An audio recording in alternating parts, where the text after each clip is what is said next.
Good afternoon, mentor teachers. My name is Mary Beth Paulama, and I just wanted to reach out today and just put some information in front of you in preparation for the spring semester. Very grateful for all of you and your willingness to host one of our education seniors as student teachers in your classroom in the spring semester. Um, yeah, I just wanted to make sure everybody had the information they needed to get started. So hopefully you received a copy of this booklet that you see on the screen when your intern came to visit with you earlier this month. I'm just going to go to the very last page to get us started to talk about some important dates, like when things are starting and ending and so forth. So you can see that on our schedule, the date that we're kicking off student teaching here at Dordt is January 6th. So that is I've told the seniors that's the latest date they can start unless they have really good reason, like they're on band tour or orchestra tour or something. But to my knowledge, everyone's going to start January 6th or even before. If your school is starting back to classes following Christmas break before January 6th, the intern can certainly start when you start. Speaking of that, I just want to make note that the student teacher will follow your academic schedule for the most part. So when you have President's Day off or you have Easter break or whatever, they're going to stick with your schedule, not Dort's schedule, and they've been informed of that as well. So other than that, the start of student teaching is January 6th and the ending is May 2. So I just want to make note of those important dates. May 2 is an important date. That is the earliest the student teacher can end. Even if they acquire the required number of student teaching days, which the state of Iowa has determined is 70, they have to have a minimum number of 70 days in their student teaching placement. Many of the seniors will reach that magical number before May 2, but they are still required to stay in their placement and continue student teaching until May 2, or in very few cases beyond if they haven't yet acquired the number of 70 days. So January 6 to May 2 represents 16 weeks, which is Dort's requirement for a student teaching internship. Within those 16 weeks, we have 2 sessions noted here, each 8 weeks long. So roughly January and February are session 1, and March and April are session 2. And yeah, there are evaluation materials that are requested at the conclusion of each session, and also one form that's requested at the midway point in each session. So I'm going to just transition into talking about the evaluation forms at this point. So if you're following along in your Guide to Student Teaching, you can go to page 21 and we'll take a look at those forms. All right, so this first form on page 21 is the midterm assessment form. It will come midway through session 1, so roughly at the end of January. It's a form based on the INTAS standards that we use to guide our teaching in the teacher preparation program. Students are well familiar with these standards. And yeah, so the midterm assessment is a formative check, a chance for you to have a instructional conversation with the intern to let them know how they're growing. So I'll ask you to fill this out and share it with the intern and have a conversation with them. I'm going to skip this one for now and go to the end of session 1, where you'll be asked to fill out a final evaluation. Yet again, it's based on the 10 INTAS standards, so it's the same criteria throughout. So again, we can check for formative growth throughout the first session. In case you're wondering, what these numbers represent, there is a rubric that gives descriptive language to help you with your choices. So several pages of rubric here. You won't have to submit the rubric, but I will ask you to submit that 1-page form, the final eval. The dispositions eval will also be turned in session at the end of session 1. And these are checking for those character qualities that are conducive to a good teaching that we're expecting our interns to have within them. And also at the end of session 1, we'll ask for a letter of recommendation. So you can see a template there. So session 1, as I mentioned before, is roughly January and February. And then we'll start session 2, beginning of March 3 to be exact. And so as you're going through March or session 2, midway through that session, we'll ask for this midterm assessment for session 2 that's based on the Iowa teaching standards. So a different set of standards and criteria, but again, these are standards that the seniors are becoming more familiar with as they make that transition from thinking of themselves as college students to thinking of themselves more as professional teachers. These are standards that the state of Iowa requires that they are familiar with and that they are also evaluated against. So that's your role, to use these descriptives to determine where the students fall, if they're proficient or they need some more work on those. And so you'll fill that out and have a conversation with the student about them, sign it, and then you'll submit that one to me. And then we'll kind of repeat the final eval process again at the end of session 2. A final evaluation will be due, as well as a letter of recommendation again. So when you fill out these evaluation forms, you will be sending them to me. You can submit them via email to me, also to the university supervisor and to the intern.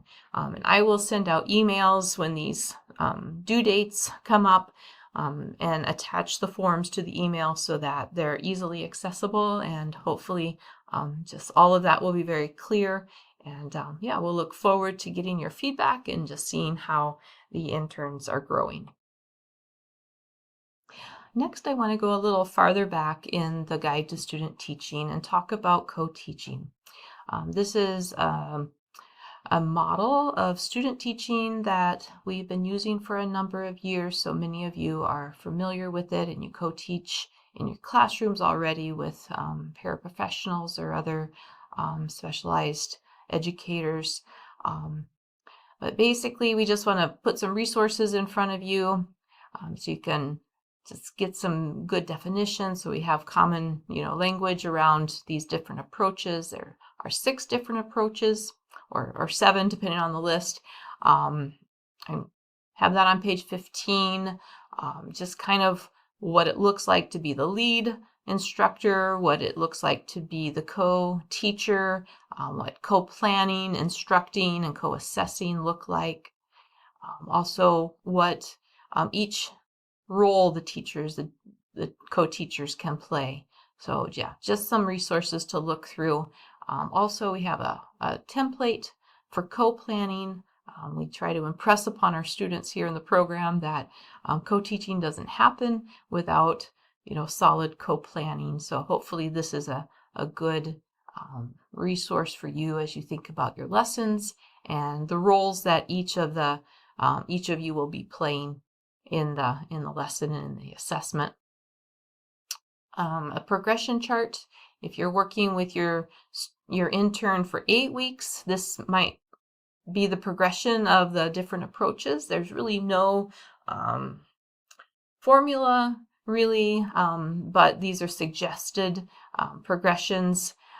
Obviously, when you first welcome your intern into your classroom, you will be the lead teacher, and your intern will be mostly observing your lead. But little by little, as you get into maybe towards the end of week 1, they'll start to assist more. In weeks 2 through 4, there's a lot of one teach, one observe or assist, but you can start to add some of these other approaches as well. In the 8-week progression, by the time you get past the midway point, you're going to want to have your intern take more of the lead, okay? Assume more of the responsibility. Eventually, the goal is that the intern is leading for at least a week in an 8-week session. So just maybe try to structure that in somewhere in weeks 5, 6, 7 before you start to ease out of that first 8-week session. If you're doing 16 weeks, it'll look a little bit differently. You'll see that the intern will take on the lead role for all subject areas, for the lead in planning, lead in instructing, lead in assessing, for at least 2 weeks.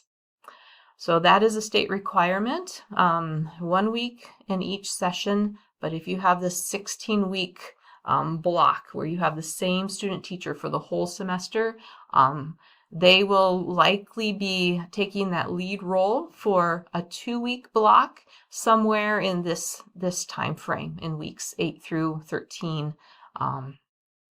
And so forth. So let me know if you have any questions about that. And again, I'll be sending some emails out as we get to those points in the semester, just to alert you of who should be doing what at this point. But, you will be making that determination too based on the needs of your students. So I'll just give some guidance there, and you can decide what's best for your class and for your intern.